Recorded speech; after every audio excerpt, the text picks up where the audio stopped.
So for the sake of those watching at home, this is in color.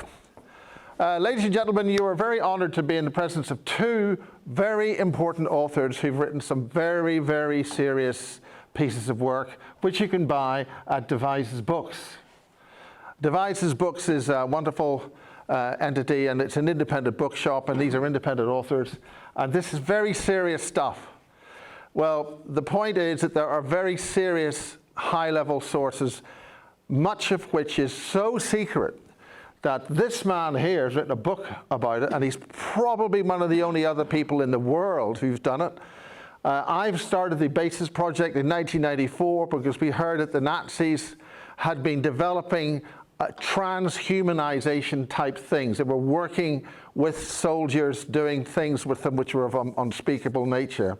So welcome to a recording for the Basis Project in front of an informed, very rare and elite people here at the Devices Rugby Club, and thank you so much for the Devices Rugby Club to be able to host us. So we just get on with it, Michael. Right. Here we are.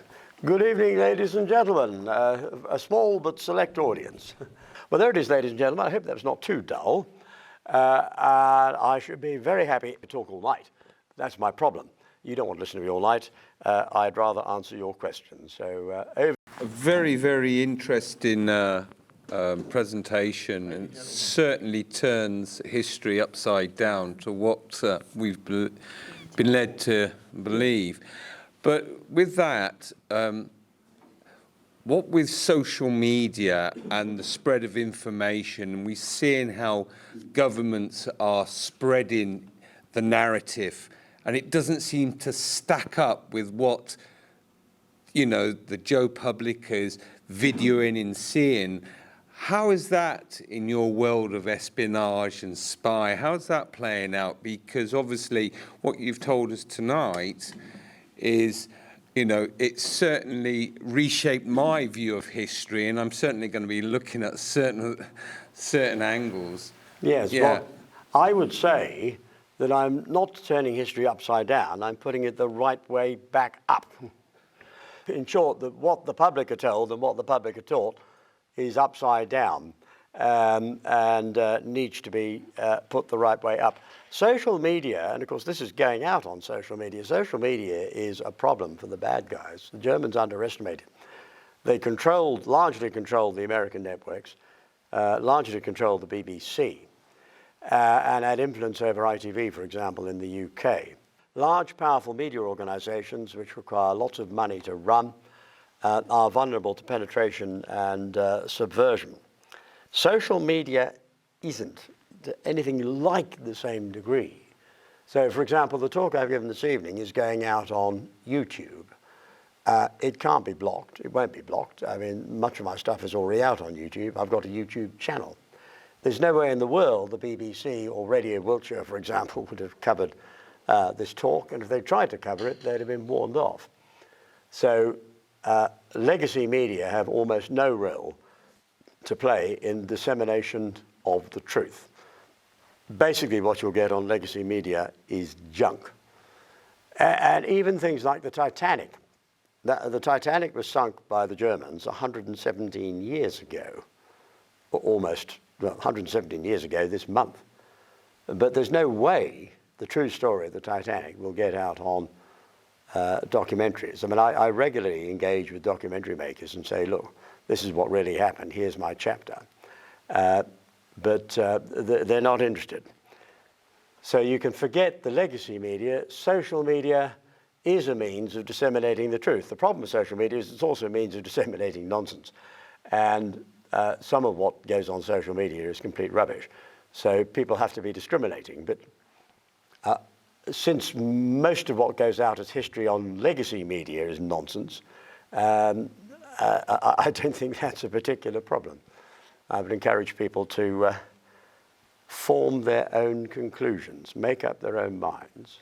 It's hard to do that though sometimes because you hear different sides, so many different sides of a story. Yes. It's kind of, you know, I mean, I know sometimes we have to use our intuition. But, you know, it's like the Titanic, you know, I've heard different versions of that. Yes. you know, I've heard that the ships were swapped and all, you know, I mean, and you never, I was wondering whether you would say that tonight, but you didn't. No. Have you heard about that? Oh, yes. No, I've not only heard about narrative? it, I deal with it. Now, it's in the chapter on the Titanic, which I've emailed it in PDF form so often, I should know it off by heart. I was just double checking. It's chapter 13. Now, what happened was this. There were very few photographs of the Titanic. She was on her maiden voyage. She'd only just been launched. There were, however, lots of photos of her sister ship, the Olympic. And what editors did was to swap the ships over in contemporaneous newspaper reports. So most of the contemporaneous reporting with photographs contained photographs of the Olympic, not the Titanic. But they were stock photos. They weren't photos of Titanic sailing from Southampton, because there was some interest, but there wasn't a huge amount of interest because nobody knew the ship. The Germans wanted to sink the ship. So you have newspapers all over the world, particularly in America, printing photos of the Olympic saying this is the Titanic sailing from Southampton. And then people came along years later and said, aha, this is an insurance scam, because the ship that was sunk was in fact the Olympic, not the Titanic, which the White Star Line wanted sunk because the Olympic had been damaged in a ramming incident the year before. Now, she was rammed by HMS Hawke, coincidentally the only surviving cruiser in the Royal Navy with a ram. Rams are very popular in the 1860s and 70s. That was because the Italians managed to sink an Austro-Hungarian battleship by ramming in the Battle of Lissow, or was it the other way around? Anyway, there was one battle in the Adriatic fought at very close range where ramming proved quite useful. So rams became very popular. If you look at any late 19th century battleship, you'll usually see a ram at the front. HMS Hawke was the last surviving cruiser in the Royal Navy with a ram. My view is that the Olympic was rammed as a message to White Star to be careful. In other words, the plot to sink the Titanic had been picked up by naval intelligence, who kindly arranged for Olympic to be rammed in order to demonstrate the vulnerability of the Olympic class to flooding and sinking. But the damage wasn't particularly severe. The Navy weren't intending to sink the Olympic, they were merely intending to damage it. And Olympic had been refitted from memory by the time the Titanic sailed. The commander of HMS Hawke wasn't court-martialed. That's normally a clue that he was acting under orders. Normally, if you're in charge of a Royal Navy warship and you go and sink the world's largest liner, which the Olympic was then, sister ship to the Titanic, you would expect to be court-martialed, particularly if you're in charge of a cruiser with a ruddy great ram at the front, because if you've got a great big ram at the front of your ship, ladies and gentlemen, you're expected to be careful as to where you put it. You are particularly not expected to put it in the side of an ocean liner. There was a further attempt to stop the Titanic sailing by having her rammed by the SS New York. Now, in documentary after documentary, this is put down to, the effect of the Titanic, the magnetic attraction between the two hulls. The New York was suddenly drawn into the Titanic's wake. Absolute nonsense. To listen to these documentaries, you'd think that ships were regularly being drawn into the path of other ships in harbour. Complete and utter nonsense. And there may be an effect, but perhaps they might move the New York by a foot or two, but that's about it. The New York attempt to ram the Titanic is particularly interesting. Now, the skipper of the Titanic was in fact a brilliant seaman, Captain Smith, and he spotted what was going on and he got Titanic out of the way sharply, which was a shame, because had New York rammed the Titanic, she wouldn't have sailed. And the whole German plan would have come to grief. Incidentally, she sailed late because the Germans hadn't allowed for a coal strike. And that held things up for 24 hours with a very inconvenient result for the Germans, that whereas Titanic was supposed to be sunk in the part of the Atlantic where there were no ships that could come to a rescue, because of the delay, which was about 24 hours, the RMS Carpathia, Captain Rostrom, Arthur Rostrom in command, a brilliant seaman, was able to rescue at least some of the Titanic's unfortunate passengers. Yeah, one more question from me, Michael. Why was the DVD the most popular intelligence agency? Well, I'm sure it's the most popular, but it's very unpopular with the West. No, not popular, the most powerful. It's the most powerful because it understands human vulnerabilities and is brilliant at exploiting them, particularly with gay men, but also with heterosexual men and women. It is bent as a three-bob note and has access to vast offshore resources and is in control of offshore high-yield programs, which allows it to influence banks and in turn influence governments, media organizations, and political parties. They're also very willing to, well, they make extensive use of paedophile rings, and they make expensive use of bribery and blackmail. For example, in my case, they arranged for the judge to be blackmailed. They bought up a juror who was paid £10,000, £5,000 up front, £5,000 on conviction. And they blackmailed a number of other judges as well, both of whom, several judges in my case, actually retired early. And they had control of the cabinet secretary, who was a German spy. So they are ruthless, they are extremely well funded, and they're very good. I mean, they're not very professional, because I don't regard it as professional to kidnap 4-year-old toddlers like Madeleine McCann, but they are certainly capable, and they're run by intelligence officers who know by and large what they are doing. If they were a little bit smarter, they might sit down and think, do we really want to be doing this? The Kelly kidnap, the Madeleine McCann kidnap was very nearly their undoing. Did they kidnap? Was it the DVD that was DVD paedophile ring. Yeah, Wow. She was going to be sexually abused by a European commissioner. And then she was going to be murdered in a snuff movie in Toledo, Spain, at a DVD facility, which we had shut down. Yes, there was a funny postscript to that. My partner Henry sadly came down with pneumonia when we were on holiday in Gran Canaria in 2023. And there was panic in Gran Canaria because my name, I accompanied him in the ambulance. We had a Mercy Dash, the blues and twos going across the whole of the island in the early hours of the morning. He was very close to death. And he was saved by an extremely powerful antibiotic that the NHS had never heard of. And of course, having shut down the ring facility, the paedophile facility, the snuff movie facility in Toledo, having briefed in CNI, Spanish Internal Intelligence, my name was on file. So as soon as I'm handling all the paperwork and the admission, et cetera, while the doctors are saving Henry's life, which they did magnificently, they really were very, very good. There are then messages flying back and forth between Las Palmas and Madrid.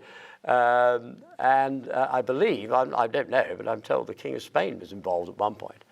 It was certainly a lot of, there was a lot of toing and froing. Apart from anything else, whenever we got on an aeroplane, there had to be special security measures, and there were always armed sky marshals on our flights.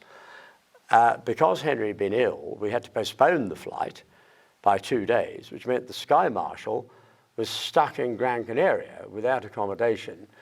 And one of the things they don't like in Gran Canaria is people running around the island with guns, particularly if they're foreigners, even if they're sky marshals.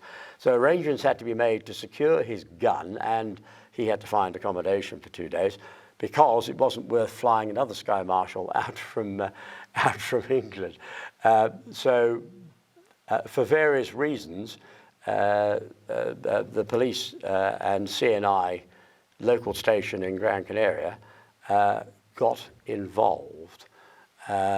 Spanish intelligence were very good at shutting down that paedophile facility in Toledo.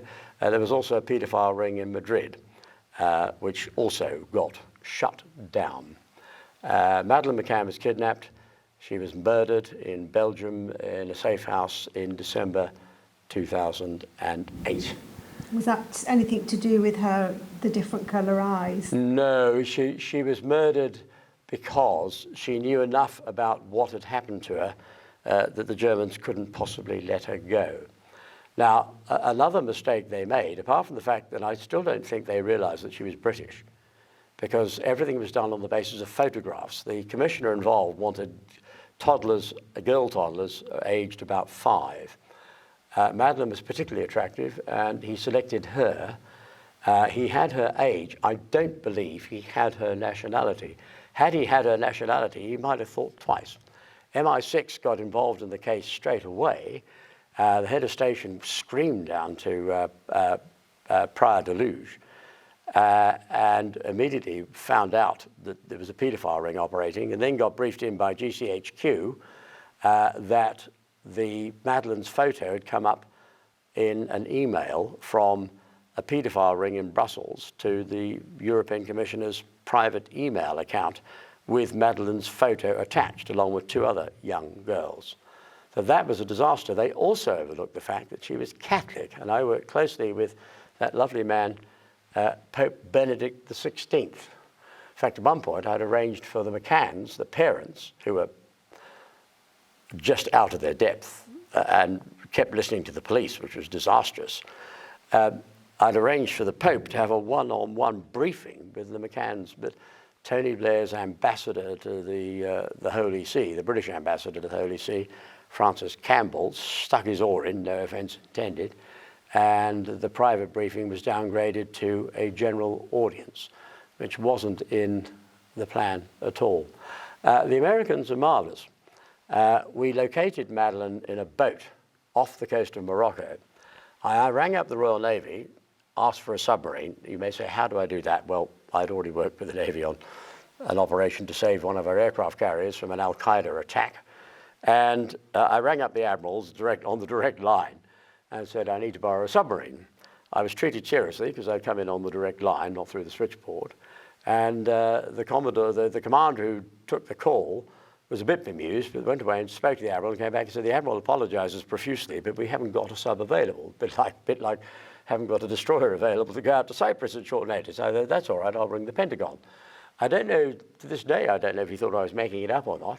I immediately got on the blower to the Pentagon and spoke to Gordon England, Deputy Secretary of Defense. I said, Gordon, I need a submarine.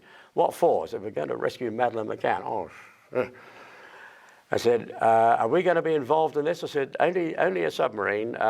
We've laid on British Special Forces. I need political permission from number 10, but I don't think they're going to sacrifice the poor girl. And if they do, there's going to be hell to pay at some point. But the plan is to chop a SBS out to the sub. So we're only relying on you for the transport. He said, okay.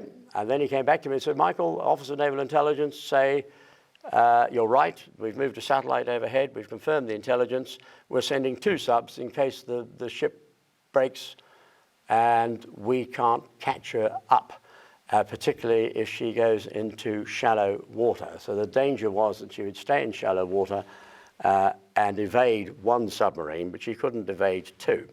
So God bless the Pentagon. The president almost certainly sanctioned that. It was a bit unusual to have a British civilian ring up the Pentagon and say, I want to borrow one of your submarines. I did explain, ladies and gentlemen, I was going to give it back.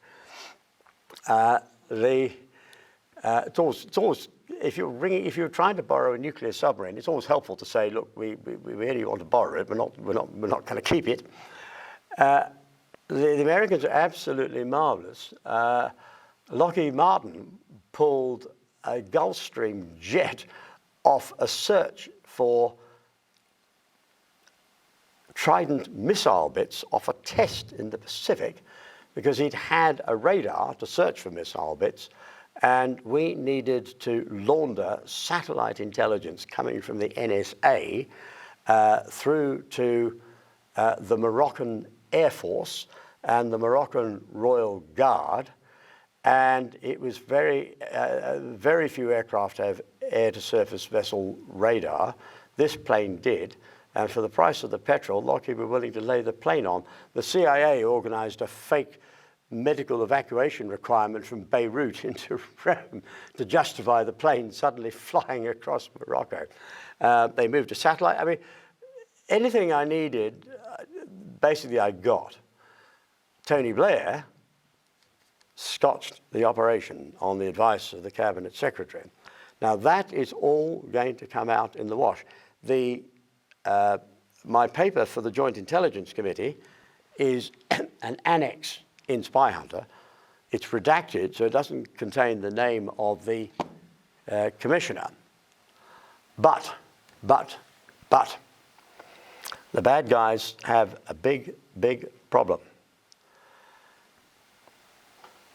I wanted to do a reading for Henry at the local church to the care home where he was being very well looked after, and Henry wanted to. They were going to wheel Henry down in his chair, his wheelchair.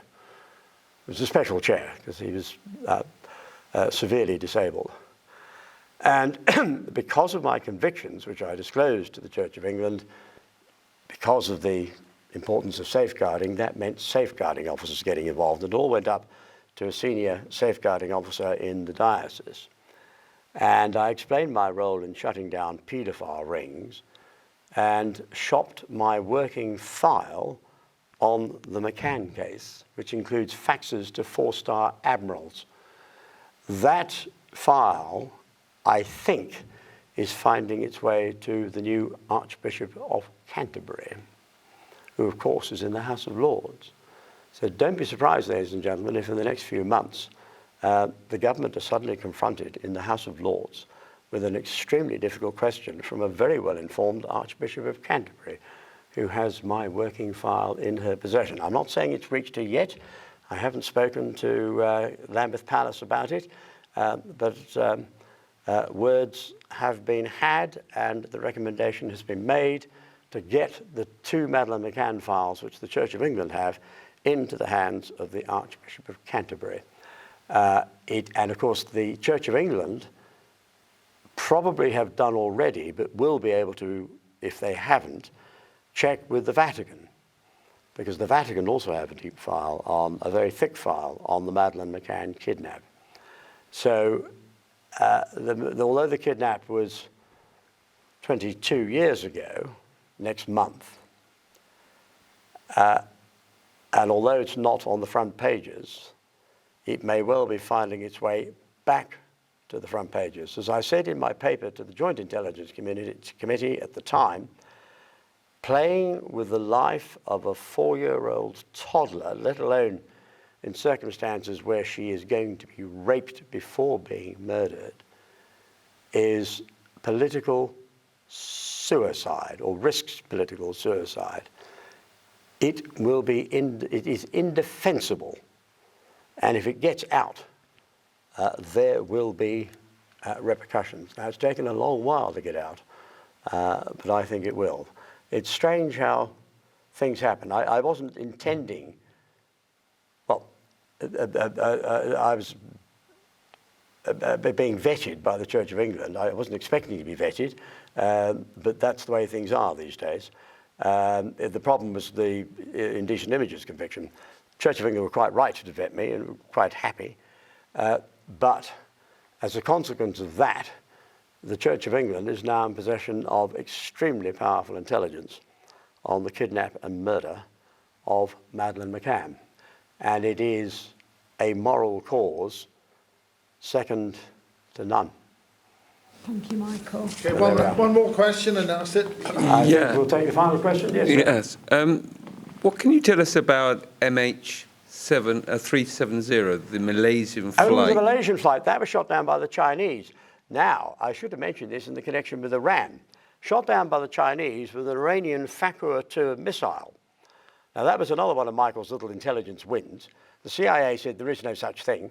I had concluded that the Iranians had reverse engineered the AIM Phoenix missile, the AIM-54 Phoenix missile, that the Americans had supplied on Henry Kissinger's advice to the Shah, intending that the mullahs would take over the plane and the missile. The plane was the Tomcat. I also advised that the missile had been modified by the Iranians with German technical assistance for launch from a submarine. It was the missile used to down TWA-800. The Chinese got the missile.